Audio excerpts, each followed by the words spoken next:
Beginilah detik-detik video saat robohnya sebuah tenda rekreasi yang berada di lokasi wisata Sekayu Waterfront Kota Sekayu Musi Banyuasin. Hujan deras disertai angin terjadi pada Rabu malam di Kota Sekayu, menjadi penyebab dari robohnya tenda tersebut. Beruntung kejadian tersebut tidak menimbulkan korban jiwa. Hanya saja warga yang ada di lokasi kejadian sempat panik dengan adanya kejadian tersebut. Yang kejadian ini kayak? Nali jam 9:30. Oh, apalah penyebabnya? Angin ya? Angin. Sama hujan mulu ya? Hujan deras tadi, angin kencang. Bunyinya besar gimana? Besar lah. Oh, langsung jatuh ya itu ya? Langsung jatuh.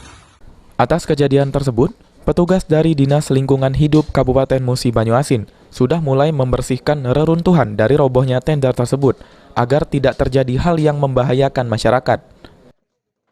Semalam Akibat apa ini? ya antara hanya hujan dengan angin itulah. Hujan angin.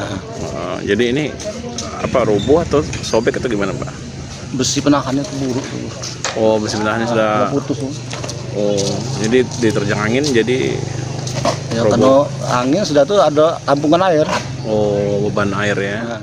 Ruzi Iskandar, PAL TV.